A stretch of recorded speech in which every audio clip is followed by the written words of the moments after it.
पहला हमारी वित्तीय संस्थाएं, जहाँ हमारा चैप्टर का नाम है इकोनॉमिक्स का चौथा चैप्टर है। इसका पहला क्वेश्चन है हमारा, राज्य की वित्तीय संस्थाओं को कितने भागों में बांटा जाता है, संक्षिप्त वर्णन करें। तो उत्तर, राज्य की वित्तीय संस्थाओं को दो भागों में बांटा गया है। पहला संस्थागत वित्तीय संस्था, इनके अंतर्गत सहकारी बैंक, क्षेत्रीय ग्रामीण बैंक इत्यादि आते हैं। गैर संस्थागत या वित्तीय संस्था, इनके अंतर्गत सेठ, साहूकार, महाजन, व्यापार, रिश्तेदार आते हैं। दूसरा हमारा है अर्ध सरकारी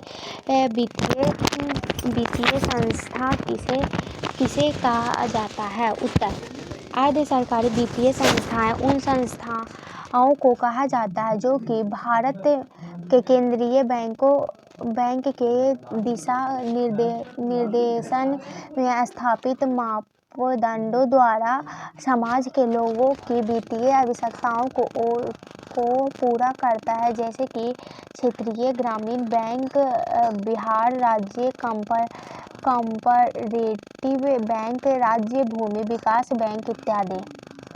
अगला है, वित्तीय संस्था से आप क्या समझते हैं, यह कितने प्रकार के होते हैं। उत्तर, आर्थिक विकास के लिए जो संस्थाएं वित्त की व्यवस्था कृषि उद्यमी और व्यवसायी के लिए उपलब्ध कराती है, वह वित्तीय संस्थाएं कहलाती है। यह दो प्रकार के वित्तीय संस्थाएं होती है। पहला है राष्ट्रीय वित्तीय संस्था, दूसरा है भारतीय मुद्रा बाजार। आगे हमारा भारतीय मुद्रा बाजार, भारतीय पूंजी बाजार, राज्य स्तरीय वित्तीय, गैर संस्थागत वित्तीय संस्था, संस्थागत वित्तीय संस्थाएं। आगे है हमारा वित्तीय संस्थाओं को किस प्रकार विभाजित किया जाता है। उत्तर, वित्तीय संस्थाओं को दो वर्गों में बांटा गया है। वे सभी वित्तीय संस्थाएं जो मुद्रा बाजार से, वे वित्तीय संस्थाएं जो पूंजी बाजार से संबंधित है। आगे सहकारिता से आप क्या समझते हैं। उत्तर, सामान्य अर्थ में सहकारिता का अर्थ है कि एक साथ मिलजुल कर कार्य करना, लेकिन अर्थशास्त्र में सहकारिता की परिभाषा इस प्रकार दी जाती है, जैसे कि सहकारिता का वह संगठन है जिनके द्वारा दो या दो से अधिक व्यक्तियों स्वेच्छापूर्वक मिलजुल कर सामान्य स्तरों पर आर्थिक हितों में वृद्धि करते हैं। इस प्रकार सहकारिता उस आर्थिक व्यवस्था को कहते हैं जिसमें मनुष्य किसी आर्थिक उद्देश्य की पूर्ति के लिए मिलजुल कर कार्य करें।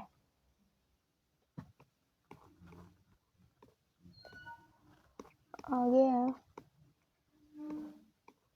सहकारिता के क्षेत्रों में सहकारी बैंकों के तीन रूपों कौन कौन से हैं। उत्तर, हमारे देश में बैंकों की तीन प्रमुख रूप हैं। पहला है केंद्रीय सहकारी, दूसरा है राज्य सहकारी बैंक, तीसरा है भूमि विकास बैंक।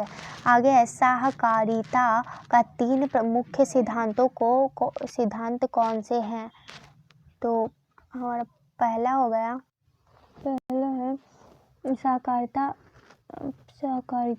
प्रत्येक के लिए और प्रत्येक समूह के लिए सिद्धांत पर कार्य करता है। इसके मुख्य सिद्धांत है अपनी इच्छाओं से सदस्यता, लोकतांत्रिक प्रक्रियाओं द्वारा प्रबंधन का संचालन, आर्थिक के साधन, सामाजिक कार्य भी करता है, स्वयं सहायता समूह। तो इसका उत्तर होगा, ग्रामीण या शहरी क्षेत्रों में छोटी बचत करने वाले 15 से 20 व्यक्तियों का वह समूह जो कि अपने सदस्यों को उनके जीवन एवं व्यावसायिक जरूरतों के लिए ब्याज पर ऋण देता है, वह स्वयं सहायता समूह SHG कहलाता है। यह समूह बैंक से ऋण लेकर अपने सदस्यों को मदद करता है और इनकी ब्याज दर साहूकार द्वारा लिए जाने वाले ब्याज से कम होता है। आगे असंगठित क्षेत्रों के वित्तीय संस्थाओं की सबसे बड़ी संस्थाएं क्या है? असंगठित क्षेत्र से वित्तीय संस्थाएं की सबसे बड़ी समस्याएं है कि इन पर रिजर्व बैंक नियंत्रण नहीं है, जिसके कारण ये मनमानी कर पाते हैं। आगे है, केंद्रीय बैंक के क्या कार्य हैं? उत्तर कि यह देश के शीर्ष बैंकों संस्था के रूप में बैंक वित्तीय और आर्थिक क्रियाओं के दिशा निर्देशित एवं संचालन में सहयोग। व्यावसायिक बैंकों में कितने प्रकार से जमा राशि स्वीकार करते हैं? व्यावसायिक बैंकों में 4 प्रकार से जमा राशि स्वीकार करते हैं। पहला अस्थायी जमा, चालू जमा, संचयी जमा तथा आवर्ती जमा। अगला क्वेश्चन है, व्यावसायिक बैंक एजेंसी के रूप में कौन कौन से कार्य करते हैं? उत्तर व्यावसायिक बैंक एजेंसी के रूप में निम्नलिखित कार्य करते हैं। पहला, ब्याज तथा लाभांश का संकलन एवं वितरण, ब्याज ऋण के किस्तन, बीमों के किस्तन का भुगतान। अगला,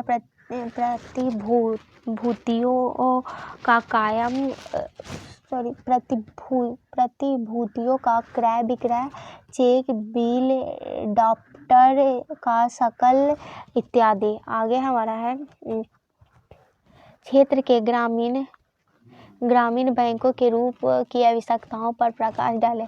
उत्तर, क्षेत्रीय बैंकों के मुख्य रूप से सीमित छोटी किसान, कारीगरों तथा अन्य कमजोर वर्गों की जरूरतों को पूरा करने के उद्देश्य का कार्य करता है। इनकी स्थापना 1975 ईस्वी में की गई थी। देश में अभी कुल 196 क्षेत्रीय बैंक कार्य करता है। आगे हमारा, क्षेत्रीय ग्रामीण बैंकों को कब और क्यों प्रारंभ किया गया था? उत्तर, इसकी शुरुआत सन 1975 क्षेत्रीय बैंक के नाम से की गई थी। इन बैंकों का मुख्य रूप सीमांत कृषकों, कारीगरों इत्यादि का ऋण प्रदान करना है। देश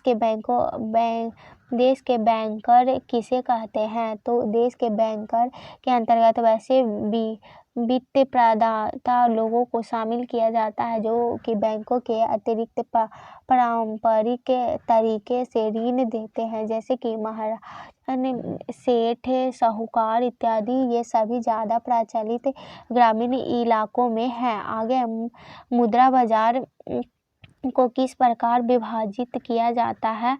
उत्तर, मुद्रा बाजार को 2 भागों में बांटा गया है। पहला, आधुनिक अथवा संगठित क्षेत्र, दूसरा देश के अथवा असंगठित क्षेत्र। आगे हमारा, भारतीय मुद्रा बाजार किसे कहते हैं? उत्तर, भारतीय उद्योग एवं व्यवसाय के क्षेत्रों के लिए अल्पकालीन, मध्यकालीन वित्तीय व्यवसाय एवं प्रबंधन को भारतीय मुद्रा बाजार कहते हैं। आगे हमारा है, अगला है,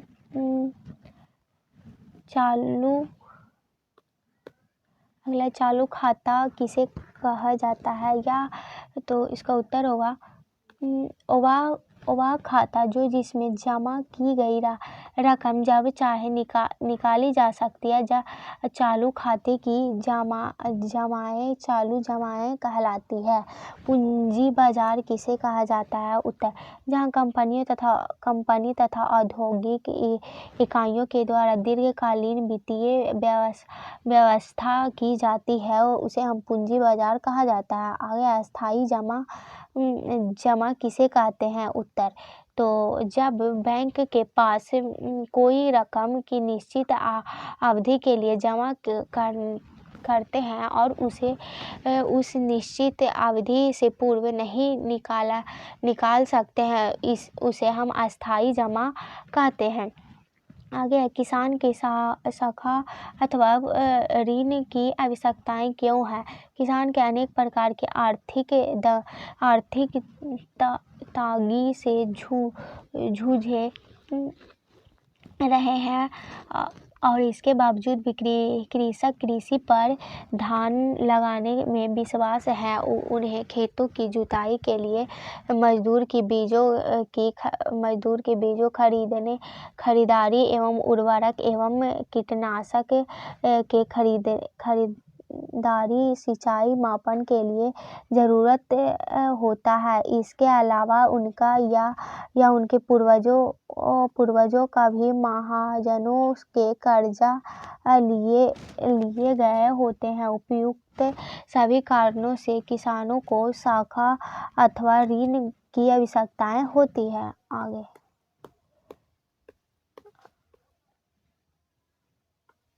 आगे हमारा है क्वेश्चन भूमि विकास बैंक क्या है। उत्तर भूमि विकास बैंक वित्तीय संस्था है जो कि किसानों की दीर्घकालीन वित्तीय आवश्यकताओं की पूर्ति के लिए सरकार के द्वारा स्थापित की जाती है। इस भूमि बाधक बैंक भी कहा जाता है। आगे हमारा नर्मदा के विस्तारीय रूप को लिखे। नर्मदा कृषि एवं ग्रामीण विकास के लिए राष्ट्रीय बैंक है। आगे सूक्ष्म वित्तीय योजनाओं को परिभाषित करें। उत्तर सूक्ष्म वित्तीय योजनाओं के द्वारा गांव कस्बा और जिले के गरीब जरूरतमंद लोगों को स्वयं सहायता समूह के माध्यमों से ऋण उपलब्ध कराया जाता है। इससे छोटे पैमाने पर कम ब्याज पर साख अथवा ऋण सुविधा प्रदान होती है। आगे है दलाल स्ट्रीट किसे कहा जाता है। उत्तर मुंबई में जिस जगह पर इस पूंजी बाजार का प्रधान क्षेत्र है उसे हम दलाल या स्ट्रीट कहते हैं। आगे दीर्घकालीन ऋण किसे कहा जाता है। उत्तर कि किसान जब भूमि पर अस्थायी सुधार करने में नलकूप लगाने में ट्रैक्टर आदि के लिए ऋण लेते हैं और तो उसे चुकाने में 5 वर्ष से भी ज़्यादा समय लग जाते हैं। अर्थात इस प्रकार के कार्य करने में 5 से 20 वर्ष तक का समय लग जाता है। इसी को दीर्घकालीन ऋण कहते हैं। आगे है ओवरड्राफ्ट प्रणाली का क्या अर्थ है। तो ओवरड्राफ्ट प्रणाली का अंतर्गत चालू खाते के जमाकर्ताओं की अपनी जमा राशि के ऊपर भी एक निश्चित सीमा तक रकम निकालने की अनुमति दे दी जाती है। आगे हमारा है अगला क्वेश्चन हमारा गैर सरकारी संस्थाएं किस प्रकार सेवाएं क्षेत्र के विकास का सहयोग करती है और उदाहरण देकर समझाएं। उत्तर वित्तीय संस्थाएं ऐसी सभी संस्थाएं जो शामिल किया जाता है जो कि ज़रूरतमंद लोगों को ऋण देने का कार्य करती है। और गैर संस्थागत वित्तीय संस्थाएं इसमें साहूकार महाजन आदि को शामिल करते हैं लेकिन इन पर सरकार के रिजर्व बैंक नियंत्रण नहीं होता है। वर्तमान समय में बिहार में गैर संस्थागत वित्तीय संस्था भी अपने महत्वपूर्ण भूमिका अदा कर रही है क्योंकि अशिक्षा व गरीबी के कारण ही गांव में रहने वाले किसान अपने ही ज़रूरतों के लिए आज भी ऋण इन्हीं साहूकार व महाजनों से ले रहे हैं। इन ऋण उन्हें शीघ्र आसानी से प्राप्त साथ ही उन्हें कोई कागजी कार्यवाही नहीं करनी पड़ती है। आगे हमारा राष्ट्रीय वित्तीय संस्था किसे कहते हैं, इसे कितने भागों में बांटा जाता है, वर्णन करें। उत्तर राष्ट्रीय वित्तीय संस्थाएं संस्थाएं राष्ट्रीय स्तर पर वित्त प्रदान तथा साख अथवा ऋण लेने देने का कार्य करता है और वित्तीय संस्थाएं का प्रयास 2 वर्ग विभाजन किया गया है। पहला, मुद्रा बाजार की वित्तीय संस्थाएं, पूंजी बाजार की वित्तीय संस्थाएं।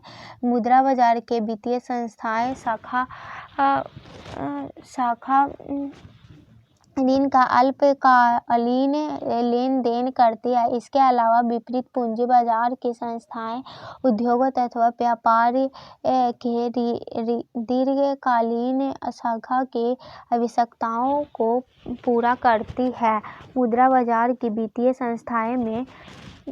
संस्थाओं में बैंकिंग संस्थाएं सर्वाधिक महत्वपूर्ण है। भारतीय बैंक प्रणाली शीर्षक रिजर्व बैंक ऑफ इंडिया, जिसका स्थापना 1935 ईस्वी में हुआ था। भारत में केंद्रीय बैंक जो कि देश के संपूर्ण बैंकों के व्यापार व्यवस्था के नियम का नियंत्रण करता है। भारत में बैंक प्रणाली व्यावसायिक बैंक पर आधारित है। आगे हमारा राज्य स्तरीय संस्थागत वित्तीय स्रोतों के कार्य का वर्णन कर। राज्य स्तरीय संस्थागत वित्तीय संस्थाएं के अंतर्गत वैसे संस्था आते हैं जो कि राज्य पर विकासात्मक कार्य करते हैं। ये ऋण उपलब्ध करके राज्यों में शाखा का नियंत्रण करते हैं। कुछ प्रमुख राज्य स्तरीय संस्थागत वित्तीय संस्थाएं के लिए निम्नलिखित है।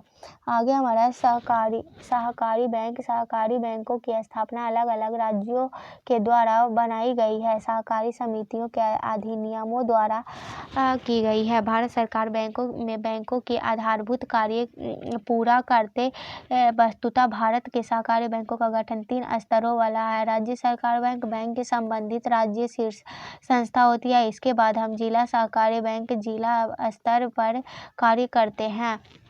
तीसरा स्तर प्राथमिक ऋण समितियों का होता है जो कि ग्रामीण स्तर पर कार्य करते हैं और केंद्रीय सरकारी बैंक इन संस्था का कार्य एक जिले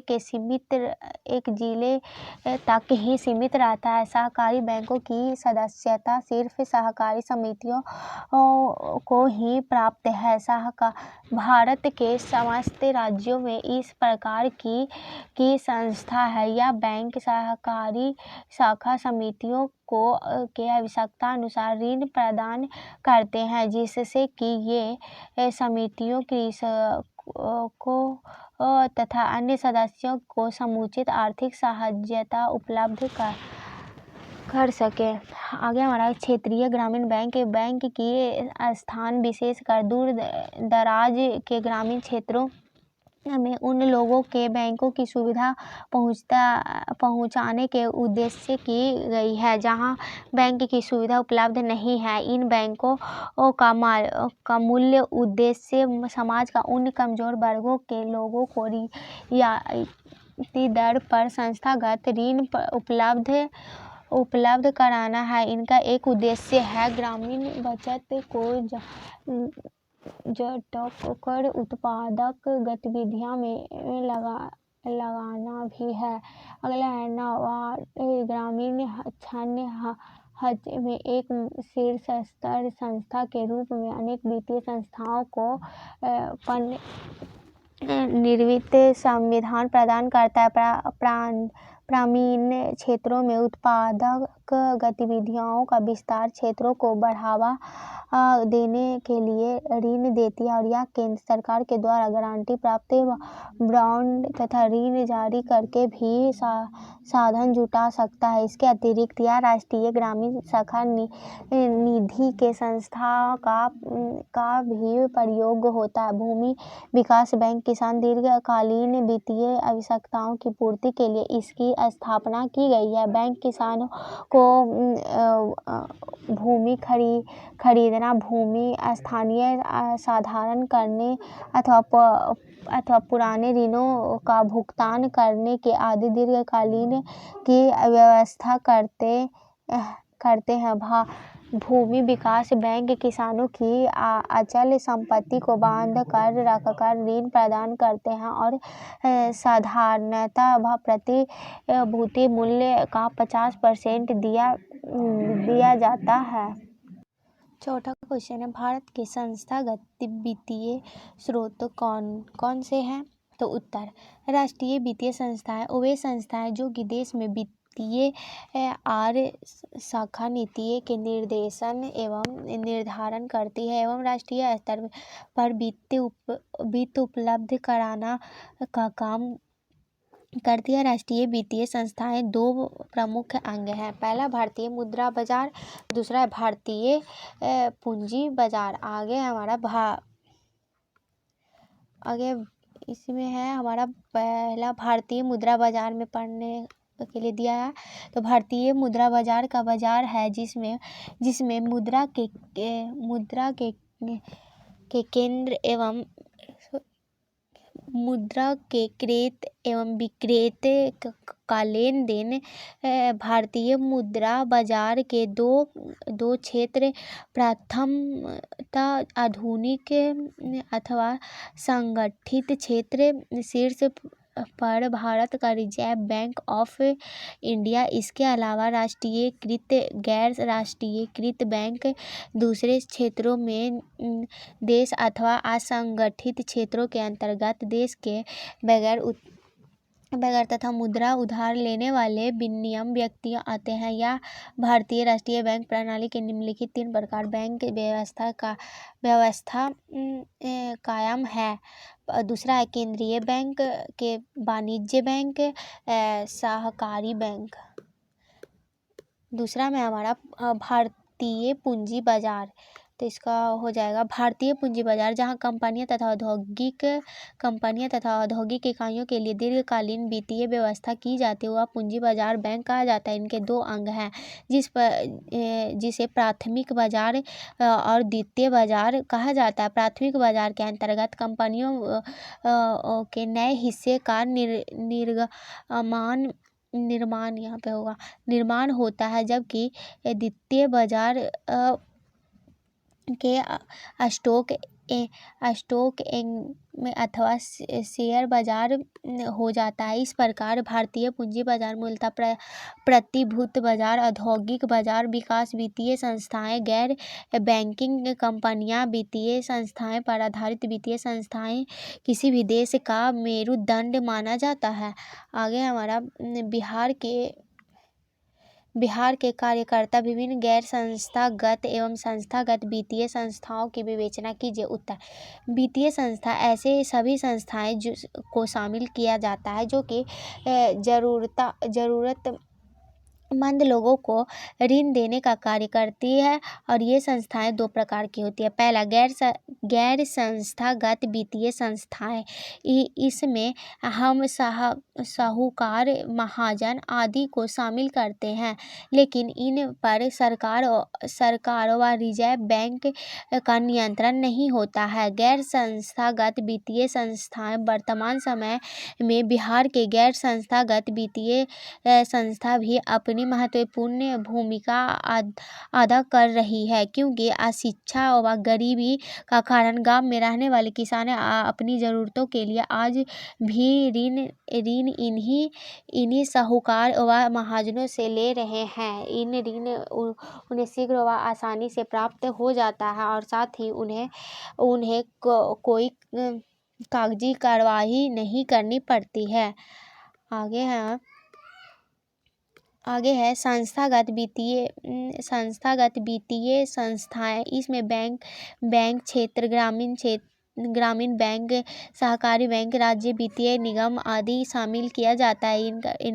इन पर रिजर्व बैंक व सरकार का पूर्ण नियंत्रण होता है। संस्थागत वित्तीय संस्थाएं आज भी बिहार के संस्थागत वित्तीय संस्थाओं में महत्वपूर्ण भूमिका अदा कर रही है। राष्ट्रीयकृत बैंक अपनी शाखाएं का निरंतर विस्तार कर रही है, अपनी अधिकांश शाखाएं ग्रामीण क्षेत्रों में खोल रही है, और इसके अतिरिक्त यहाँ पर ग्रामीण क्षेत्रों बैंक, सहकारी बैंक तथा सहकारी ग्राम शाखा समितियों किसान अल्पकालीन दीर्घकालीन ऋण प्रदान कर रही है। इन्होंने ऋण देने की प्रक्रिया सरल कर कागजी कार्यवाही कम कर दी है। आगे है हमारा अगला क्वेश्चन है, व्यावसायिक बैंक कितने प्रकार की जमा राशि को स्वीकार करते हैं, संक्षिप्त विवरण दें। उत्तर, व्यावसायिक बैंक पर्याप्त 4 प्रकार की जमा राशि का स्वीकार करते हैं। यहाँ पे दिया गया है। पहला है अस्थाई जमा, इसे संविधान जमा भी कहा जाता है। इसके अंतर्गत एक निश्चित अवधि के लिए राशि जमा कर लेते हैं और उसकी निकासी समय पर नहीं होती है। और आगे है दूसरा है चालू जमा, इसमें पैसे को जमा करने वाले इच्छा अनुसार रुपया जमा करता है और निकाल भी सकता है।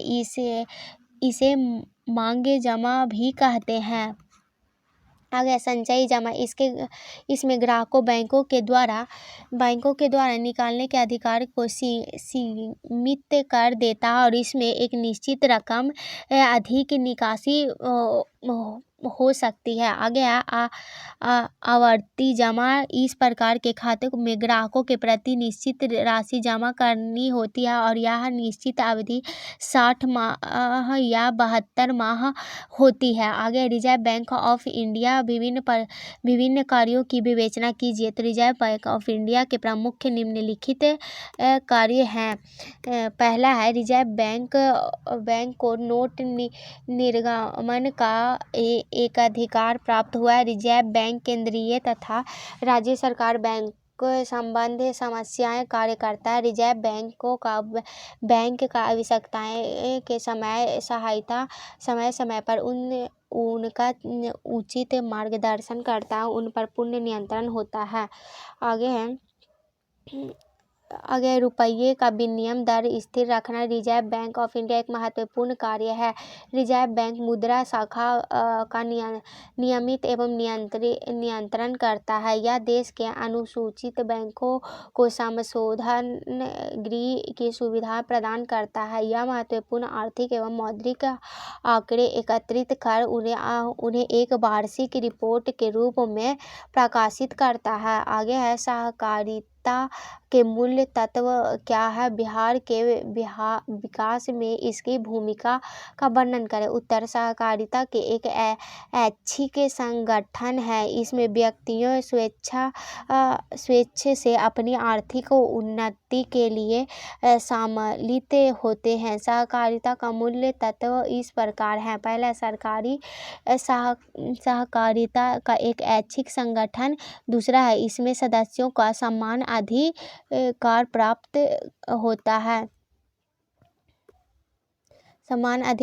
होता है। आगे है तीसरा, इसकी स्थापना सामान्य आर्थिक हितों के प्राप्ति के लिए होती है।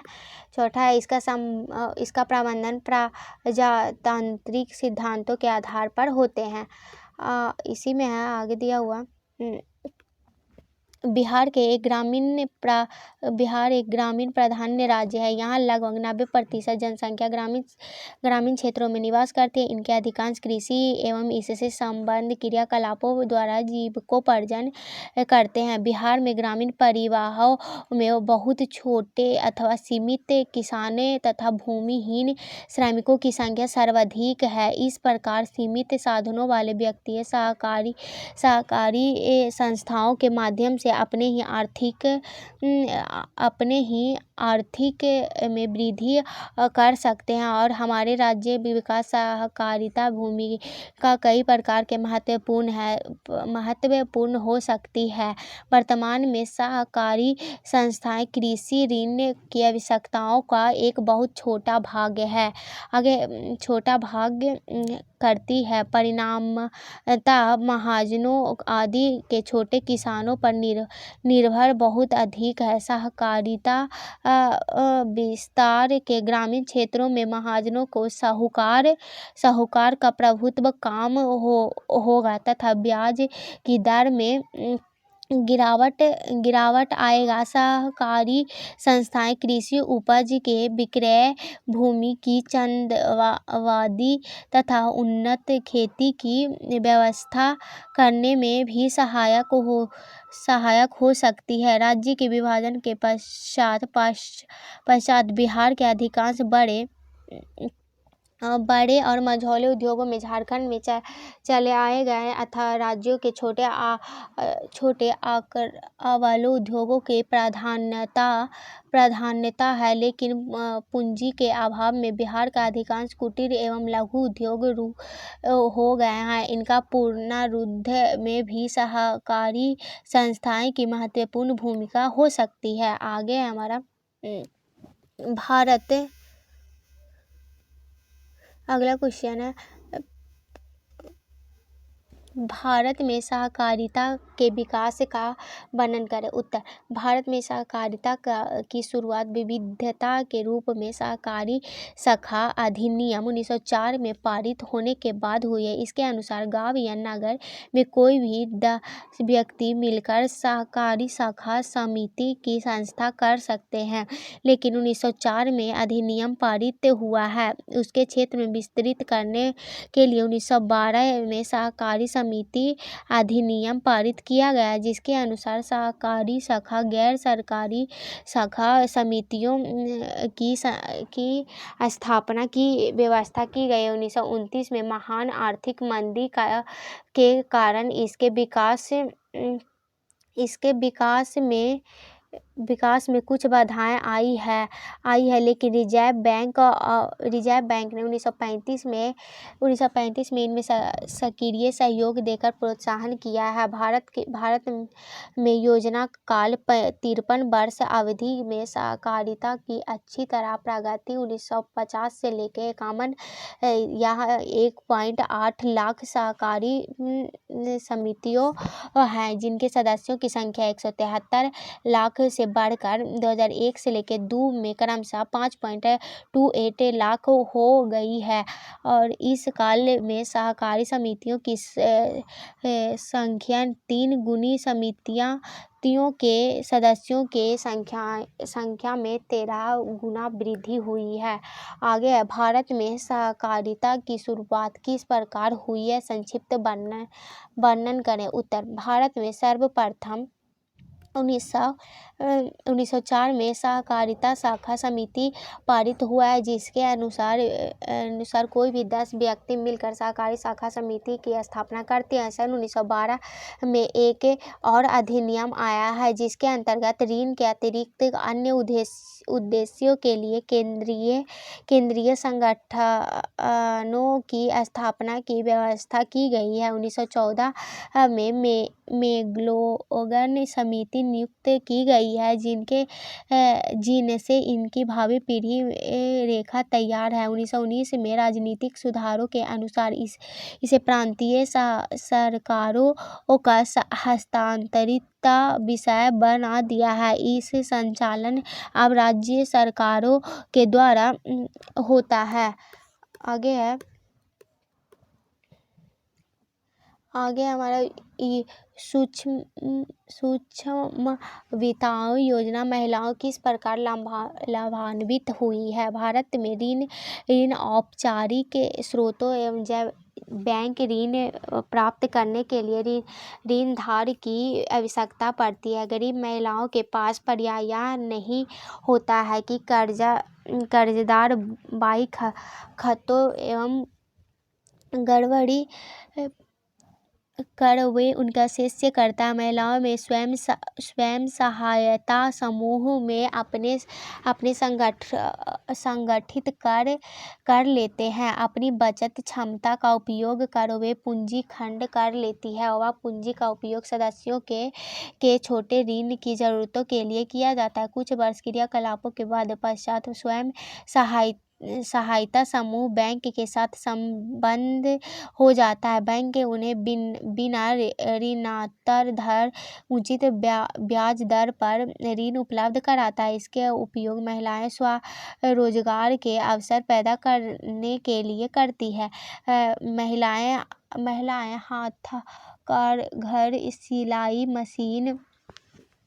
सिलाई मशीन, पशुपालन, खाद्य प्रसंस्करण आदि में संग्रह हो जाती है और हो जाती है और इससे कि आत्मनिर्भर बनती है और उन्हें अपनी क्षमताओं का उपयोग आर्थिक क्षेत्रों के योगदान देने में का अवसर प्राप्त होता है। यह स्वयं सहायक समूह का नियमित बैठकर में महिलाओं में स्वयं सहायता पोषण घरेलू हिस्सा आदि विषयों का चर्चा करती है और जिससे कि उसकी जागरूकता बढ़ती है और ऐसे सृजनात्मक कार्य में भागीदारी से उनका आत्मसम्मान और गौरव भी बढ़ता है और यह महिलाएं शक्तिकरण की ओर उठाया गया यह महत्वपूर्ण कदम है। आगे हमारा है स्वयं सहायक समूह के इसमें महिलाओं अपनी भूमिका किस प्रकार निभाती है। स्वयं सहायक समूह में वास्तव में ग्रामीण क्षेत्रों में वो 50 से 20 व्यक्तियों खासकर महिलाओं का एक अनौपचारिक समूह होता है जो अपनी बचत तथा बैंकों के लघु ऋण लेकर अपनी सदस्य पारिवारिक ज़रूरतों को पूरा करते हैं। स्वयं सहायक समूह 15 से 20 सदस्यों की होते हैं जो कि नियमित रूप से मिलते हैं और बचत करते हैं। एक या 2 वर्ष के बाद अगर समूह नियमित रूप से बचत करते हैं तो समूह बैंक से ऋण प्राप्त करने के योग्य हो जाता है। ऋण समूह के नाम पर दिया जाता है इसका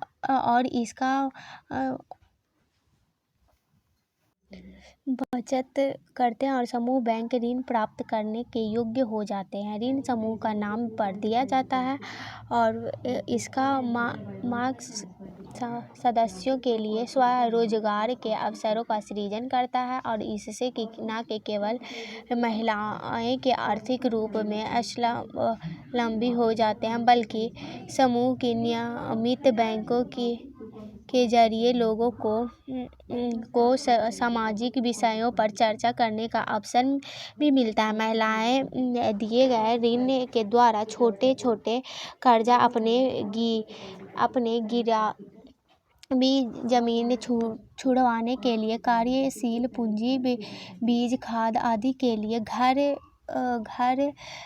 बनाने सिलाई मशीन हाथकरघा पशु इत्यादि संपत्तियों खरीदने के लिए प्रयोग करते हैं। इसका प्रयोग स्वयं सहायता समूह के द्वारा महिलाओं अपनी जीवन की मूलभूत आवश्यकताओं को पूरा करती है और तथा उनकी स्थिति पहले से बेहतर हो जाती है।